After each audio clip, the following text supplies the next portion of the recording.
So the third new rule of money is, I think the big mistake is, I hear so many people say it's important to save. That's ridiculous. And the reason that's ridiculous is because what happened in 1971 is crucial.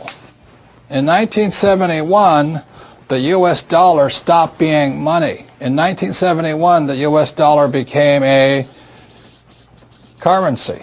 And what that meant is Richard Nixon, in 1971, the president, took us off the gold standard. That's like giving an alcoholic free rein to the bar, or it's like giving somebody who can't control their spending unlimited credit cards. So what's happening is all the savers today are losers. You know, the problem with 1971 is that the federal government keeps printing money, so the value of your money keeps going down. So these people, I'm saving, and if you notice, as the value of the dollar goes down, prices go up. So they call this inflation. You know, you look at in 1997, oil was about, I think, $10 a barrel. 10 years later, it's about 135 a barrel. So they say it's inflation, but really what it is the dollar's value coming down. So savers are getting wiped out today. So just keep saying to yourself and to your kids to save money, that is not the new rule. That's an old rule. So a very big problem for most people is stop using the word save and use the word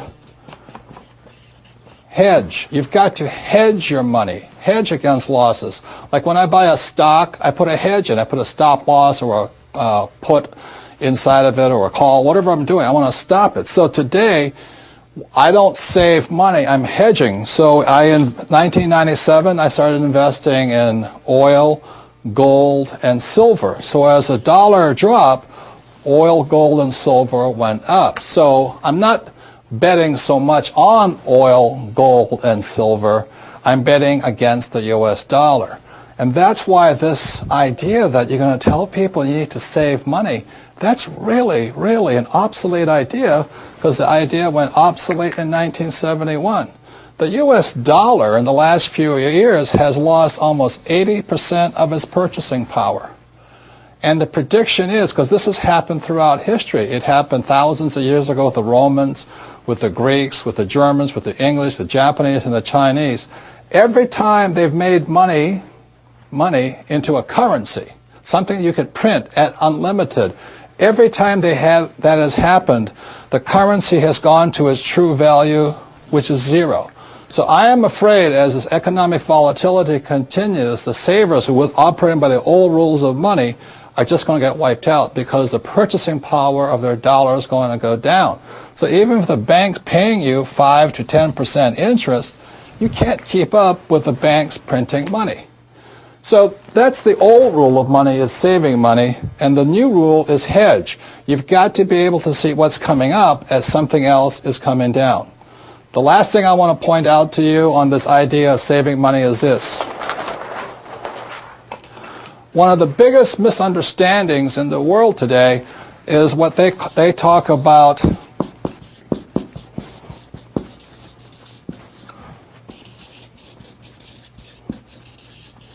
if I misspell again, apologize, is the U.S. Federal Reserve Bank, which I believe was created in 1913. In 1971, the reason 1971 is such an important time was because the U.S. Federal Reserve became the bank to the world. They could print as much money as they wanted. Never in the history of the world has anybody been allowed to print money for the rest of the world. Let me backtrack one more time. I talked about how the Romans did it, the Greeks did it, and all this. Every time people have done this, chaos has broken out, and that's why there's chaos in the world today. So in 1913, when the U.S. Federal Reserve Bank was created, they were basically allowed to print money for the world. Every time that has happened throughout history, a despot has arrived. For example, in 1933, a man named Adolf Hitler rose to power when the Weimar Republic was allowed to print as much money as it wanted to do. And in Russia, when Russia's currency broke down, a man named Lenin rose. When the Chinese economy broke down, Mao Zedong rose. When the Yugoslavian government broke down, Milosevic arose. So we're in that critical point right now, and one of the causes of it was in 1933, this thing called the U.S. Federal Reserve was created. And I think, they've done a pretty good job of making the rich richer. Unfortunately, many of the poor are getting poorer.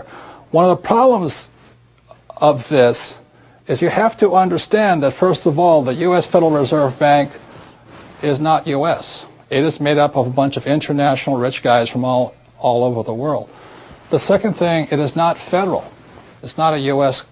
entity. It is, again, a bunch of rich banks from all over the world. Third, it has no reserves. There is nothing there. And fourth, it's not a bank.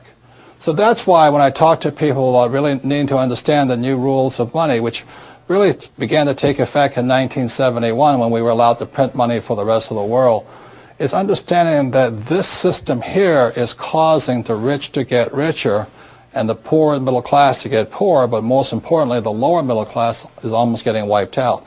High prices, volatilities in the market, food getting more expensive, gas getting more expensive, savings getting wiped out, home values going around. And the reason the troubles have started, again, is the U.S. Federal Reserve Bank is not U.S., it's not federal, there's no reserve, it's not a bank.